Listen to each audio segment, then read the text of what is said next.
ఈ ప్రభుత్వం ఇచ్చిన హామీల గురించి ఇప్పుడేం తొందరపడే పని లేదని చెప్పి కేసీఆర్ గారు చెప్పిన మాట ప్రకారమే ఇప్పటి వరకు హామీల విషయంలో మేము ఇంకేం నిలదీయటం ప్రారంభించలే ప్రభుత్వాన్ని.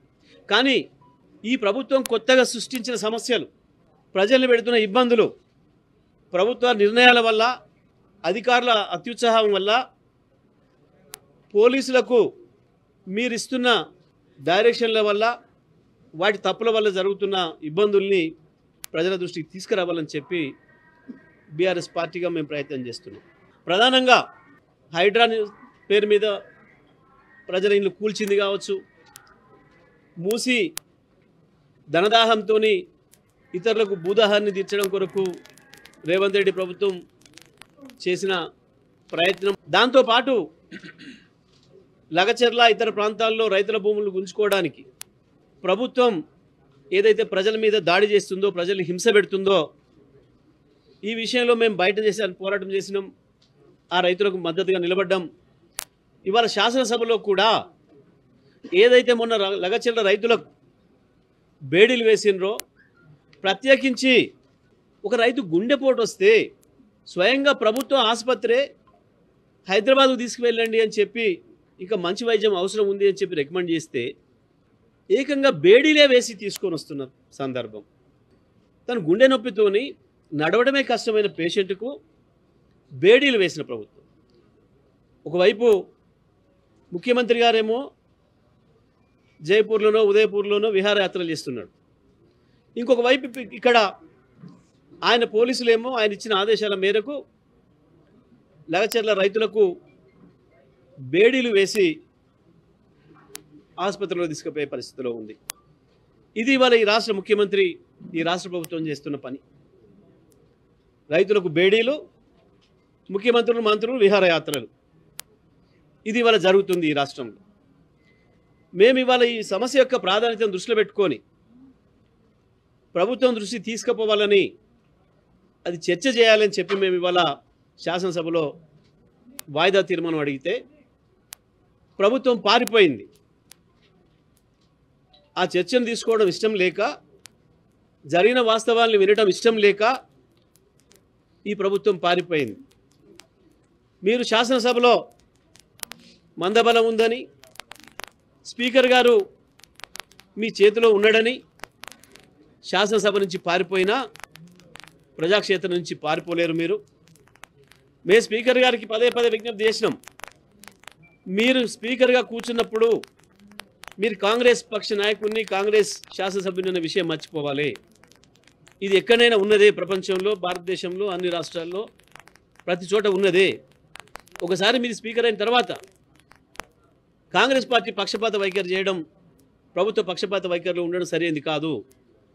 కనీసం క్వశ్చన్ అవర్లో కూడా మా సభ్యులు అడిగితే, మా సీనియర్ సభ్యులు అడిగితేనేమో సమయం ఇవ్వమంటే అందులో మీ పేరు లేదు, ఇవ్వము అని మాట్లాడటం. అదే ప్రభుత్వ పక్షం వైపు నుంచి పేరు లేని వాళ్లకు కేవలం సబ్జెక్టు లేకుండా బూతులు మాట్లాడే వాళ్ళకు కూడా అవకాశాలు ఇచ్చే పరిస్థితి. మా ప్రశ్నలు వచ్చే సమయానికి వాయిదా వేయటం. మేము చాలా స్పష్టంగా చెప్తా ఉన్నాం, స్పీకర్ గారు ప్రభుత్వంలో భాగం కాకూడదు. లగచర్ల విషయం మీద ఎట్టి పరిస్థితులలో కూడా మా పోరాటం కొనసాగుతుంది. లగచర్లనే కాదు, అది రామన్నపేట కావచ్చు, అది దిలావర్పూర్ కావచ్చు, అది ఇంకొకటి కావచ్చు. రాష్ట్రంలో ఈ ప్రభుత్వం చేస్తున్న హింసాత్మక సంఘటనలన్నింటినీ కూడా, ప్రజల్ని ఏదైతే హింస పెడుతున్నారో వాటన్నిటి విషయంలో కూడా మేము పూర్తి స్థాయిలో ప్రజల వెంట ఉంటాం. మీరు ప్రజలు పెడుతున్న హింసను మేము అడ్డుకుంటాం, మేము హింసపడడానికనే సిద్ధంగా ఉన్నాం తప్ప మీతోని ప్రజలకు ఇబ్బంది కాకుండా వాళ్ళని కాపాడడంలో ప్రధాన ప్రతిపక్షంగా మేము ఎప్పటికి కూడా ముందే ఉంటాం. ఇవాళ ఒక్కరోజు తప్పించుకున్నా మళ్ళీ మళ్ళీ మళ్ళీ మళ్ళీ ఆ సమస్యను ప్రజల దృష్టికి ప్రభుత్వం మెడలు ఉంచేదానికి కావాల్సిన పద్ధతుల్లో మా పోరాటం కొనసాగుతుంది. ఇచ్చిన హామీలు ఒకటి నెరవేర్చింది లేదు.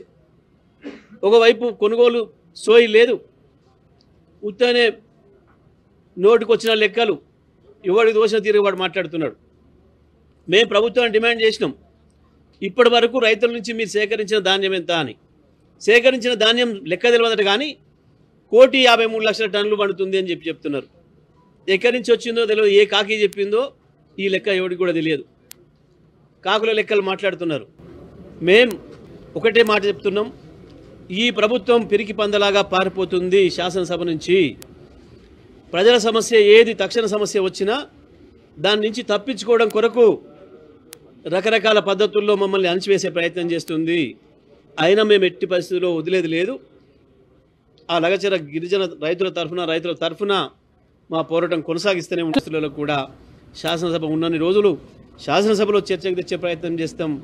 ఆ తర్వాత ప్రజా బాహుల్యంలో కూడా మేము ఈ ప్రభుత్వాన్ని ఎండగడుతూనే ఉంటాం. అందరికీ నమస్కారం. మరి ఈరోజు అత్యంత ముఖ్యమైనటువంటి సమస్య రాష్ట్రంలో గ్రామంలో ప్రతి ఒక్క వీధిలో, ప్రతి ఒక్క పట్టణ ప్రాంతాల్లో, ప్రతి ఒక్క గలీలో బెల్ట్ షాపుల బెడద విపరీతంగా పెరిగిపోయింది. దానికి సంబంధించిన ప్రశ్న ఈరోజు ప్రభుత్వాన్ని మరి అడిగి, మరి ఒక బెల్ట్ షాపుల బెడద నుంచి మరి ప్రజలకి విముక్తి కలిగిస్తారా అనే ఒక అంశం పైన ప్రశ్న ఉంటే, మరి వారికి నచ్చిన ప్రశ్నలన్నీ తీసుకొని మా ప్రశ్న రాగానే మరి హౌస్ని వాయిదా వేయడం చూస్తే చాలా బాధాకరమైన విషయం. మరి గతంలో పిసిసి అధ్యక్షుడు రేవంత్ రెడ్డి గారు, మరి గతంలో అసెంబ్లీలో కాంగ్రెస్ పక్ష నేతగా ఉన్నటువంటి బట్టి విక్రమార్క గారు, వీరిద్దరు కూడా మేము అధికారంలో రాగానే ఎక్సైజ్ పాలసీని మేము చేంజ్ చేస్తాము, బెల్ట్ షాపులు పూర్తిగా ఎత్తివేస్తామని చెప్పేసి కూడా వారు అభయహస్తంలో హామీ ఇవ్వడం జరిగింది. ఏడాది కావస్తోంది, సంవత్సరం పూర్తి అయిపోయింది. బెల్ట్ షాపులు తీయకపోగా ఇంకా బెల్ట్ షాపులను ప్రోత్సహించి పెద్ద ఎత్తున ప్రతి వీధిలో, ప్రతి గల్లీలో ఈరోజు బెల్ట్ షాపులు పెరిగిపోయినాయి. మరి వారిని బెల్ట్ షాపులు నియంత్రించడానికి ఏమేమి మీరు యాక్షన్ తీసుకున్నారంటే, వారు ఇచ్చిన సమాధానంలో చూసాం, లిఖితపూర్వక సమాధానంలో పూర్తిగా బెల్ట్ షాపులను ప్రోత్సహించే విధంగా వారి యొక్క చర్యలున్నాయి. ఆబ్కారీ శాఖ వారి కానివ్వండి, పోలీస్ శాఖ వారి కానివ్వండి, ప్రభుత్వం తీరు కానీ కేవలం ఎన్నికల సమయంలో ఎన్నికల కోడ్ ఉన్నప్పుడే కేసులు అయినాయి తప్ప దాని తర్వాత నామమాత్రంగా రాష్ట్ర వ్యాప్తంగా 100-150 అయినాయి. పార్లమెంట్ ఎన్నికల సమయంలో ఏప్రిల్ మేలో వేల సంఖ్యలో కేసులు అయితే అక్రమ మద్యం అమ్మకాలపై, మిగతా నెలలో కేవలం 100-200 తూతు మంత్రంగా కేసులు బుక్ చేసి మరి చేతులు దులుపుకునే ప్రయత్నం ప్రభుత్వం చేస్తూ ఉందంటే, దీన్ని బట్టి స్పష్టంగా బెల్ట్ షాపులని ప్రోత్సహిస్తుంది ప్రభుత్వం. గతంలో ఇదే రేవంత్ రెడ్డి గారు పిసిసి అధ్యక్షుడిగా, ఇదే బట్టి విక్రమార్క గారు లీడర్ ఆఫ్ మరి మన కాంగ్రెస్ పార్టీ లెజిస్లేటివ్ పార్టీ నాయకుడిగా మాట్లాడిన మాటలు ఈరోజు ఎందుకు మారినారు? ఎందుకు ఈ ద్వంద్వ వైఖరి? ప్రతిపక్షంలో ఉన్నప్పుడు ఒక మాట, ఈరోజు అధికార పక్షంలో ఒక మాట. ఈ ద్వంద్వ వైఖరిని బీఆర్ఎస్ పార్టీ తీవ్రంగా ఖండిస్తూ ఉంది. వారు పదే బెల్ట్ షాపులు లేకుండా చేస్తాము, ధరలు కూడా పెంచమని చెప్పేసి కూడా మరి ముఖ్యమంత్రి గారు గతంలో పిసిసి అధ్యక్షుడు హోదాలో మాట్లాడిన మాటలు ఎప్పుడు ఈ బెడద తీరుతుందని చెప్పేసి బట్టి విక్రమార్క ఇద్దరు మాట్లాడినారు. ఈరోజు స్పష్టంగా తెలుస్తోంది, వీరి మద్యాన్ని ప్రోత్సహించి రేట్లు పెంచేటువంటి ఆలోచన కూడా ప్రభుత్వం ఉంది. ఆ విషయంలో నిలదీస్తామనేటువంటి ఆలోచనతో మరి ఈరోజు సభని వాయిదా వేసుకుని ప్రశ్న దాటివేసే ప్రయత్నం ప్రభుత్వం చేసింది ఈరోజు. కాబట్టి ఇలాంటి అంశాలు ముఖ్యమైన అంశాలు. దాంతోపాటు ఈ యొక్క బెల్ట్ షాప్ల పేరు మీద గీతా కార్మికుల ఇండ్ల పైన గ్రామీణ వాతావరణంలో గీతా కార్మికుల ఇండ్ల పైన దాడులు చేసి వారిపై అక్రమ కేసులు బనాయిస్తూ ఉన్నారు. మరి గతంలో బీఆర్ఎస్ ప్రభుత్వం ఉన్నప్పుడు మరి హైదరాబాద్ నగరంలో మూసివేసినటువంటి ఈ యొక్క గీతా పారిశ్రామిక సహకార సంఘాల కళ్ళు దుకాణాలని ఓపెన్ చేసింది కేసీఆర్ గారి నాయకత్వంలో. రాష్ట్ర వ్యాప్తంగా గ్రామాల్లో వారికి వనాలకి, ఈత చెట్లకి మరి ప్రోత్సహించి చెట్లు నాటించి మరి గీతా వృత్తిని కాపాడే ప్రయత్నం చేస్తే, ఈరోజు గీతా వృత్తిని పూర్తిగా నిర్వీర్యం చేసి ఈ మద్యం అమ్మకాల ద్వారా ఈ మద్యంతో మరి ప్రోత్సహించి ఇటు గీతా వృత్తిని కూడా నిర్వీర్యం చేసే ప్రయత్నం ప్రభుత్వం చేస్తున్నట్టు స్పష్టంగా కనపడతా ఉంది. కాబట్టి దీనిపైన సమాధానం చెప్పలేదు ప్రభుత్వం, చెప్పలేకపోతున్నది. వారి ద్వంద్వ వైఖరి బయటపడతా ఉన్నది. దానికి తోడు డ్రగ్స్ కూడా విపరీతంగా డ్రగ్స్ ఎక్కడ పోయినా ఈరోజు గ్రామీణ వాతావరణంలో డ్రగ్స్, ప్రతి దగ్గర డ్రగ్స్, చిన్న పాన్ డబ్బాలో కూడా, కిల్లి కొట్టు దుకాణంలో కూడా డ్రగ్స్ లభ్యమవుతా ఉన్నాయి. ముఖ్యమంత్రి గారు పెద్ద మాటలు మాట్లాడడం మొదటి సమావేశంలో ఊదరగొట్టి ఉపన్యాసాలు ఇచ్చినాడు. కక్షపూరితంగా మా పార్టీ నాయకుల బంధువుల ఇంట్లో దాడి చేసే ప్రయత్నం చేసి ఇరికిచ్చే ప్రయత్నం చేశాడు. మా పార్టీకి సంబంధించినటువంటి ఎమ్మెల్యేల కారులు ఆపి వెతికి వారిని కూడా ఇరికిచ్చే ప్రయత్నం చేశాడు. అయ్యా నిద్ర లేవు, ఇప్పటికైనా సంవత్సరం అయింది. నువ్వు మాటలు గాలికి పోయినాయి. ప్రతి దగ్గర డ్రగ్స్ విపరీతంగా జరుగుతూ ఉన్నాయి. డ్రగ్ నియంత్రణలో పూర్తిగా విఫలమైంది ప్రభుత్వం.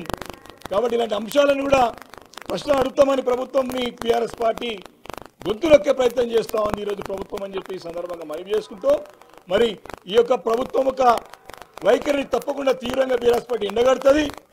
ఇక బెల్ట్ షాప్ల బెడదని గతంలో మీరు ఇచ్చినటువంటి హామీ ప్రకారమే లిఖితపూర్వక ఇచ్చిన హామీ ఉన్నది, మీరు ఇచ్చిన ఉపన్యాసాలు ఉన్నాయి. తప్పకుండా ఈ బెల్ట్ షాపులు నియంత్రించడానికి బీఆర్ఎస్ పార్టీ తరఫున పోరాటం చేస్తాం. అదేవిధంగా గీతా కార్మికుల వృత్తిని కూడా కాపాడటానికి కూడా బీఆర్ఎస్ పార్టీ అండగా ఉంటుంది. దానికి తోడు వీరు కూడా మద్యం దుకాణాలు కూడా లైసెన్స్లో కూడా మరి గీతా వృత్తిపైన ఆధారపడే వారు కూడా మేము రిజర్వేషన్ ఇస్తామని చెప్పి కూడా వారి యొక్క మేనిఫెస్టోలో పెట్టినారు. ఇవన్నీ కూడా ప్రశ్నించాల్సిన అవసరం ఉన్నది. కాబట్టి దీనికి జవాబు చెప్పాల్సినటువంటి బాధ్యత ప్రభుత్వం పైనది. ఏడాదిగా వస్తూ ఉంది, దాటవేసే ప్రయత్నమే తప్ప సమాధానం చెప్పడానికి, తప్పులు సరిదిద్దుకోవడానికి, వారు ఇచ్చిన హామీలు నిలబెట్టడానికి ఇలాంటి ప్రయత్నం చేస్తలేదని చెప్పేసి కూడా ఈ సందర్భంగా మనవి చేసుకుంటూ, ఖచ్చితంగా ప్రభుత్వం మెడలు వంచుతాం, నిలదీస్తాం. మాకు భయపడి గజగజలాడేసి తప్పించుకునే ప్రయత్నం చేస్తున్నారు. ఇటు అసెంబ్లీలో కానీ ప్రజాక్షేత్రంలో కానీ కాంగ్రెస్ పార్టీ ప్రభుత్వాన్ని భరతం పడతాం. వారు ఇచ్చిన హామీలని అమలు చేసే వరకు కూడా గ్రామాన కూడా ఈ ప్రభుత్వాన్ని నిలదీస్తామని చెప్పేసి కూడా హెచ్చరిస్తా ఉన్నాను.